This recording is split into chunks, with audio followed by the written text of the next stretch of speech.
Take a look at what it's like to grow a rose. When a rose is growing in nature, the petals grow in a spiral pattern. And one of the reasons for this is a beautiful metaphor for leadership because, the leader needs to be nurturing and caring of the people that it takes care of. So the person at the top can't hog up everything and hog up all the resources and hog up all the things they want and forget about the people. Well, in the same way, a rose petal needs to spread out the sunshine. So if only one petal on top received all the sunshine and all the other ones were behind it, they wouldn't get the energy they needed and they would die. So when a rose makes a spiral, what it's doing is it's trying to create balance. It's trying to create strength. We see spirals in all sorts of things in nature. It gives it strength. It gives it balance. And it gives it the resilience it needs to grow and adapt as it's going in nature. But as we know, the Fibonacci spiral is a number from what they call the Fibonacci pattern, and it's adding 0 and 1, and then you keep adding the 2 before it. 0 plus 1 is 1, 1 plus 1 is 2, 2 plus 1 is 3, and you continue in a pattern that when you graph it using squares, it'll make a perfect spiral. And we're going to try to create a rose and see how the spiraling of the rose will look. So I'm going to begin by drawing a little shape. So what we could do, we could actually draw a triangle. A triangle wouldn't be too difficult to begin to replicate. So let's make a polygon, or specifically a little triangle. So the first thing I'm going to do, I'm going to consider this my rose petal, and I'm going to click on the first letter C. And oops, before I do that, go back. I need to click the Move tool and click on the C so that I can click the 3 dots and Settings. Now what you want to do is you want to unclick Show Object and unclick Show Label. Then close it, and we'll do the same thing to B and to A. Close Object, uncheck Label, and the 3rd time. So if we don't do that, what we're going to get is a whole bunch of different numbers. And when the settings are up, we can see a color. So I'm going to change the color to pink, and maybe every 5 or 6 I'm going to change the color just so we can more easily see the progression. And I can see where I left off, because sometimes as you're rotating a lot, you lose track of where the last shape was. Now, again, what we did to make that triangle is we went under Polygons, and you click the Polygon Shape tool, and you could have made a triangle. You could make it even more complicated than that if you really wanted to. You could make a more of a leafy pattern. But then you would need to get rid of those points the way we just showed.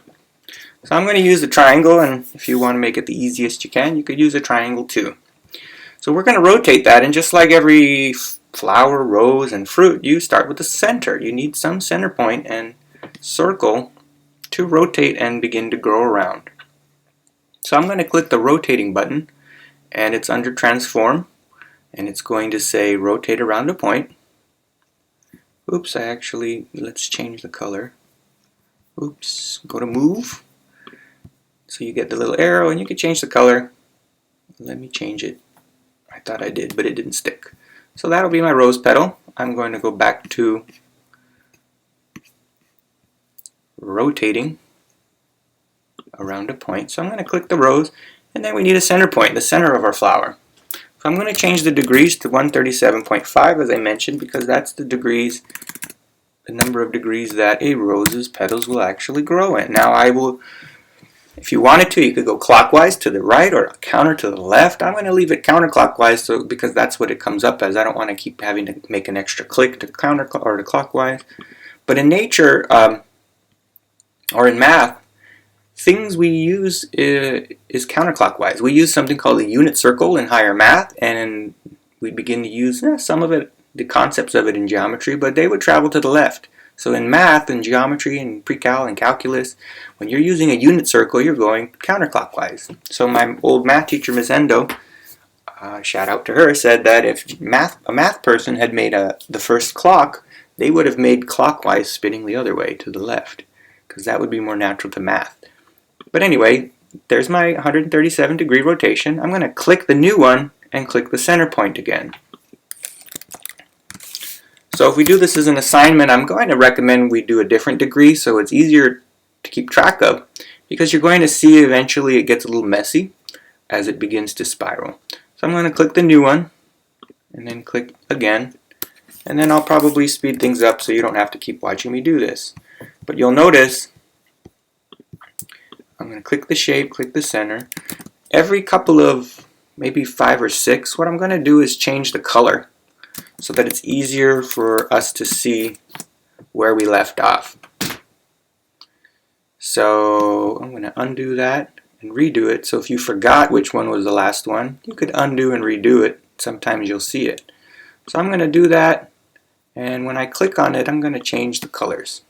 So just to let you know, I might be changing the colors every couple of rotations because I want to keep track of which one was the last one. So I'm going to speed up the camera. Here we go. Let me just readjust the positioning.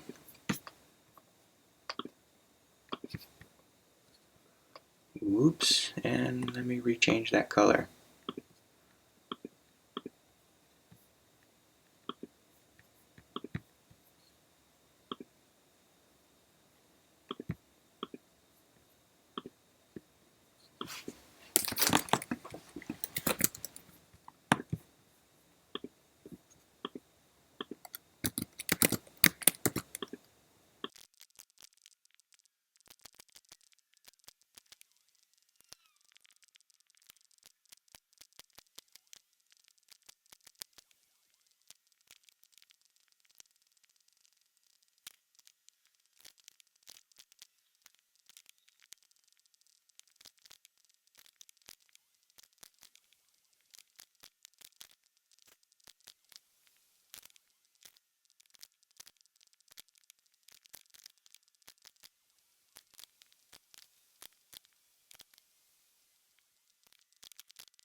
So let's talk about why it takes so long to do this. When we look at the Fibonacci number, we have a pattern, right? And if you look up the Fibonacci pattern or you're familiar with it, what you have is a number pattern where you add the one that's previous to the one, well, you add the two that are previous to the term you're looking for. So I had mentioned at the beginning, it starts off with a 0 and a 1. And after a 0 and a 1, I don't know why my pen isn't working correctly. 0, 1, 1. You add those two, you get 2. 2 plus 1 is 3. And then 3 plus 2 is 5. 8, 13, 34, 50. No, I'm sorry. It's 21. 8 plus 13 is 21. Then 34. Then 55. Then 89, and then 144. So the number of petals I need to draw are the number of petals that are on this pattern. So it's more than likely most roses will have 55, 89, 144. I believe it's 144. So if I wanted to continue doing this, it's going to take a while to get to all 144. But I think we've got the point here. As you could see, let's analyze a few of the things about the rows that we made. One thing that we might notice is as we got to more and more of the petals, the inside starts to make a better round circle. So as we layer them around, it makes a perfect circle, or begins to make a perfect circle, or the outline of one. The other thing is you could see like a little star pattern or star design. So one cool thing that Geogebra allows you to do is it allows you to grab the center and begin to rotate it. So I can actually see the spirals as maybe the flower would open or maybe the flower would close. So if I put everything in the center point, see we have all of them lined up, which is not how it works, right? We have a spiral. and we were something like this. So as the flower opens, you see the beautiful petals.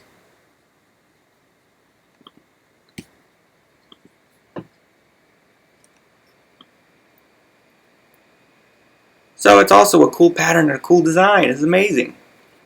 So nature does create the Fibonacci spiral or pattern for a reason. They want to give an amount of sun to each of the petals. Now you could see where I'm not completed because as these two are so close up on top, right, they should all be evenly spaced. So I'm probably between the 55 and 144 number, and I just didn't want to keep going because it, as you saw with the colors, it helps to keep track, but without colors, oh boy, it's very difficult to keep track when you're rotating which one was the last petal when you have so many petals. Now of course the roses have this programmed into their DNA, and as we rotate that, we even see other kind of cool patterns and stars. And even if you notice, most flowers are stars. When you look down on them, even trees, palm trees and other plants, they really look like stars. And a lot of it has to do with the pattern in which they're growing and their programming. And the star as well as flowers, maybe because they look like stars, but the flower represents life in most cultures and in ancient times.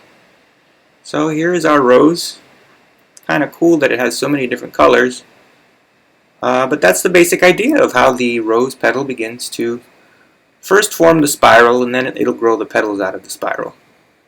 But the Fibonacci spiral is a pattern that is used in many things in nature and in the things we design, because it has strength and balance, and it allows each leaf to get a little bit of sunshine, and it allows it to have a sense of, variability to grow, I guess, because when something's growing in a spiral, there's a little bit of bounce to it even. So there's just a lot of balance, strength, and the ability to grow and be nurturing to the plant. So we'll probably do a rotation with very, very few. We don't want to do this many. Something under 20, so we can kind of see a cool pattern. Now one thing I was just doing for fun was just, I took a picture and I rotated it around. And that cool option to be able to move and rotate it, I had 20 pictures around and 20 circles. So what we end up with is a cool pattern. And you see stars, and you see like a vortex, and you can see all sorts of cool things. And when you make it bigger or smaller, you can see other patterns. So it's something to play around with, and even to make some artwork. You can make a cool video. But this is how rotations work. So this is a very awesome free tool that Geogebra has to be but also to play around and make some artwork. So have some fun.